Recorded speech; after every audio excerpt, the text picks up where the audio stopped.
Hello, my name is Lauren Ashley Ford, and I'm a senior here at Eastern Kentucky University. As a student, you receive a lot of information about different policies.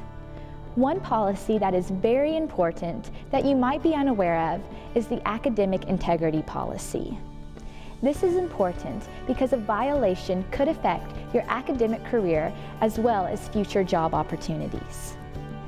The video you are about to see will help you understand the academic integrity policy and its process here at the university. Let me set the stage for you. Kara and Kristen are roommates who both have Dr. Willis for class. Kara has Dr. Willis for the morning class and Kristen takes her evening class. They both have papers due. In this scene, Kristen asks Kara for help with her paper. Hey Rams, what are you doing? Hey. Oh, hey, Mike.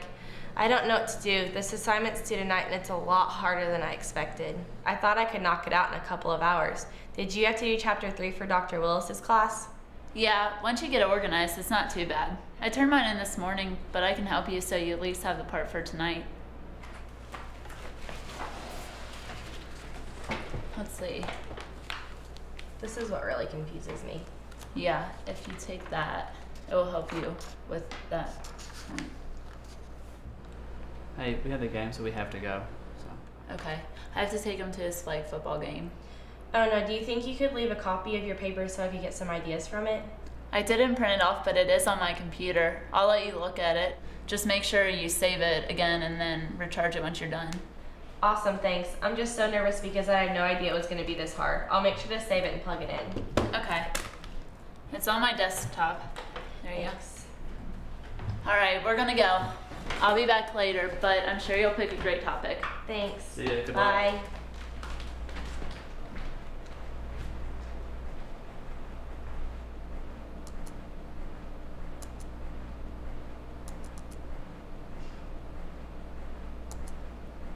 Wow, this is really good.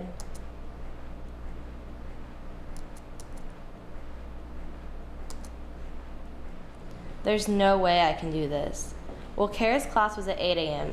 If I change up a few things...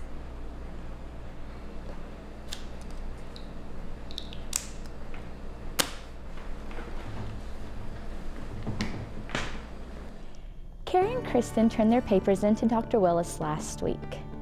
Kara is on campus talking to her boyfriend Mike when she receives an unexpected email from Dr. Willis. Dr. Willis wants to meet with her and Kristen immediately. Kara hurries back to their apartment to find Kristen to figure out what is going on. All right, Mike, I'll just call you after class. Okay, bye.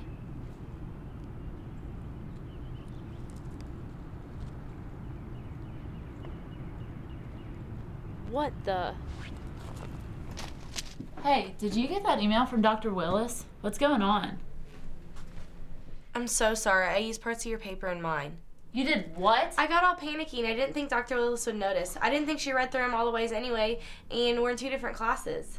You have got to be kidding me. I can't believe you would do this. I graduate in 2 weeks and now she's gonna flunk us both. I know, I'm so sorry. I'll tell her exactly what I did and I'll call and make an appointment for us.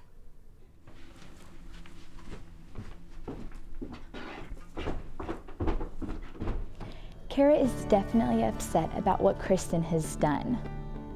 Kara has had Dr. Willis in other classes, and Dr. Willis has always gone over the cheating and plagiarism policies and what could happen if a student cheated. Even though Kristen explained the situation, Kara is still worried about their meeting with Dr. Willis. In the next 2 scenes, Dr. Willis has to make a decision concerning the incident and the students involved.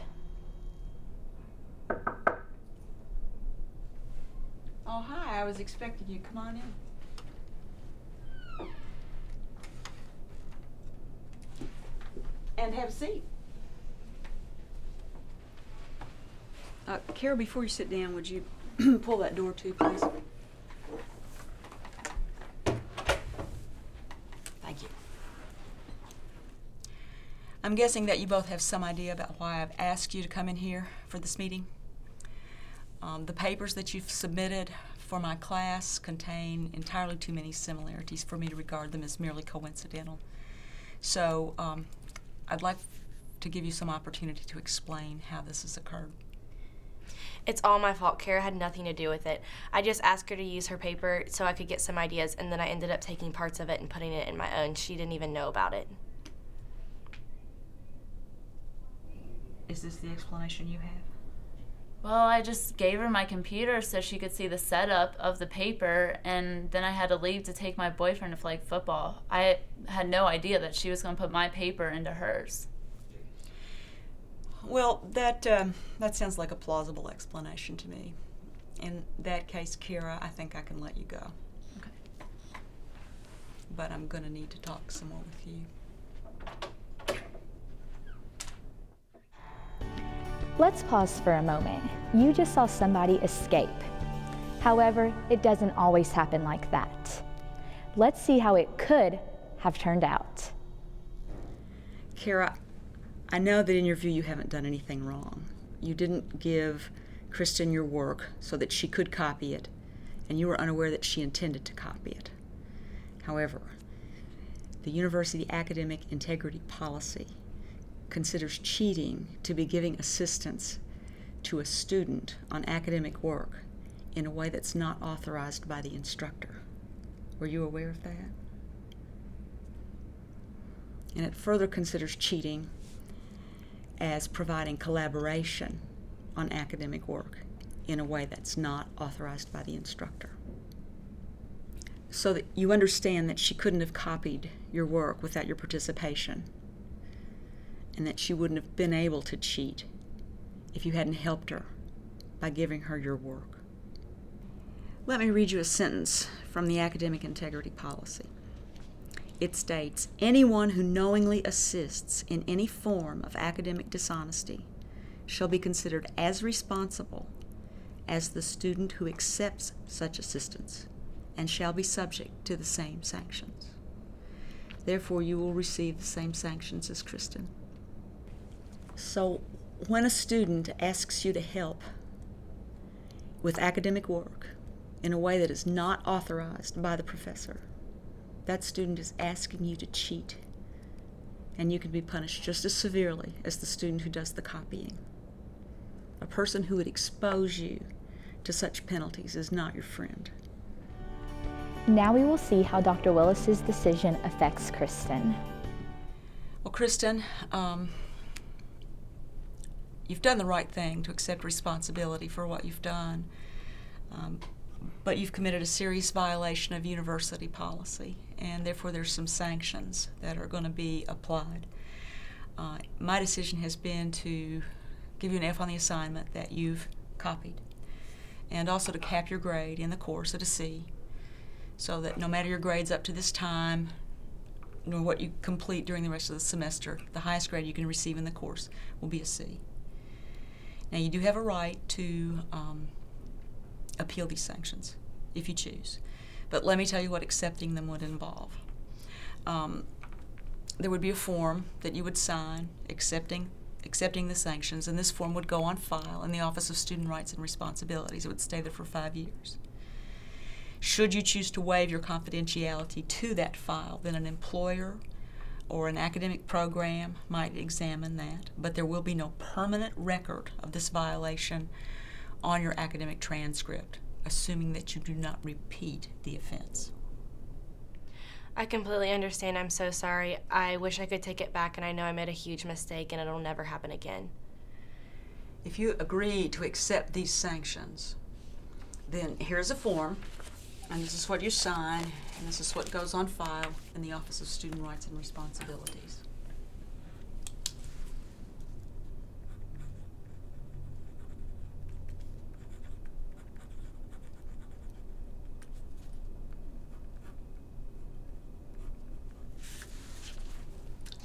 In that scene, Kristen accepted responsibility and the sanctions that Dr. Willis gave her.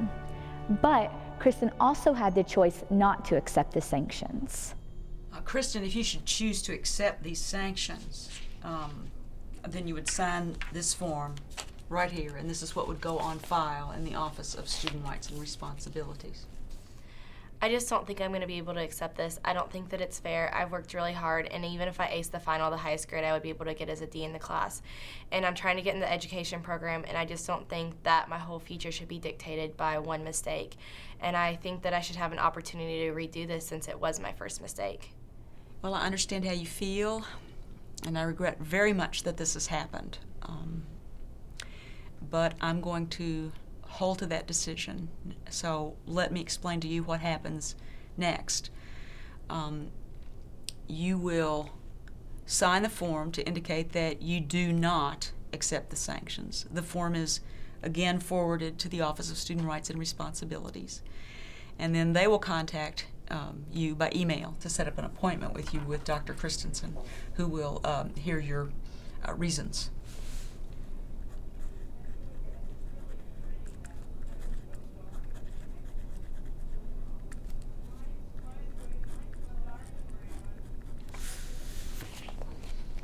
Kristen signed the form not to accept the sanctions. She is now on her way to the Office of Student Rights and Responsibilities.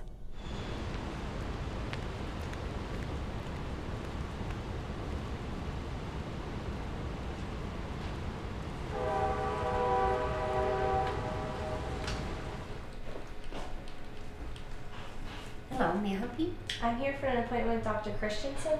Okay, just one moment. Mr. Christensen, your 1:30 appointment is here. Look at this way.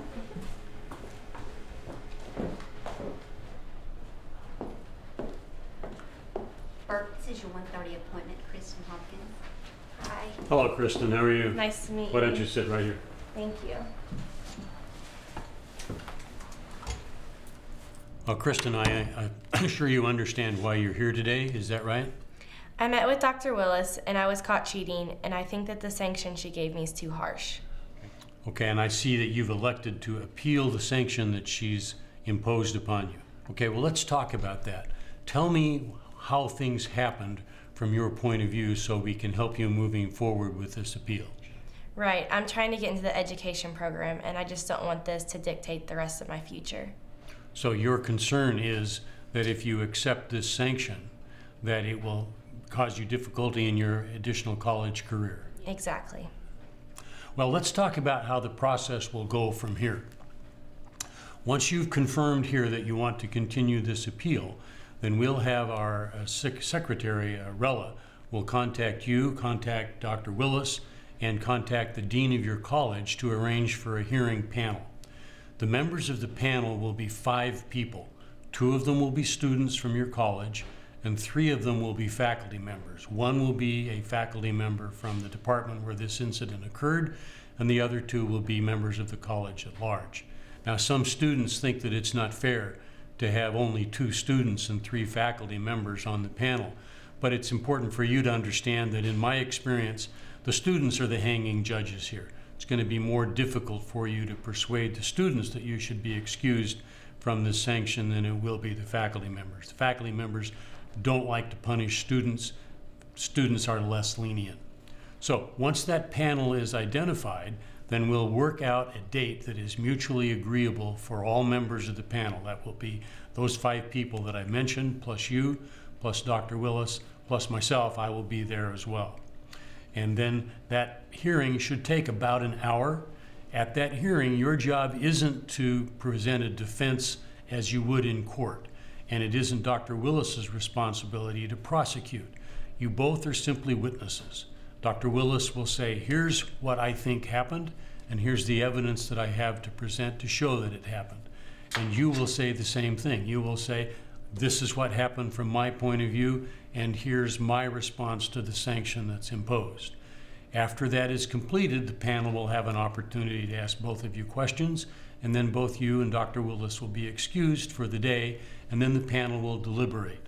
They will evaluate the material and statements that you have submitted and made, and they will make a decision. And usually that day, you will get an email, as will all the other participants from our office, that will indicate the decision of the panel. Do you have any questions about that? Is the punishment that Dr. Willis gave me the worst that could happen? No, the panel has the freedom to impose either a less serious sanction or a more serious one if they feel that that sanction was not appropriate. Now, it is very rare that the panel will impose a more serious sanction, but it does happen. Okay. Do you have any other questions about the hearing? I don't think so. Now, here's what's important for you to do between now and then, and that is think through everything that you have to say. You're going to be very nervous at that time. My job there is to understand your side and understand Dr. Willis's side so I can help both of you. While I'm an attorney, I don't represent the university, I don't represent you, I don't represent Dr. Willis. My job is to make sure that the procedures are run correctly so that whatever the decision is, you'll walk away from that hearing feeling that you were fairly heard. We want Dr. Willis to feel the same way, that she was fairly heard, and that the decision of the panel, while one of you will probably not like it, at least both of you will feel that you were heard, you had an opportunity to present your case, and the decision is consistent with the information that is brought forth. Do you have any more questions for me? I don't think so. Okay, well, we'll see you at the hearing then. Thank you. As you have seen, the choices you make concerning cheating and plagiarism will affect you. However, you can completely avoid a situation like the one you just saw by choosing not to cheat and choosing not to help others to cheat.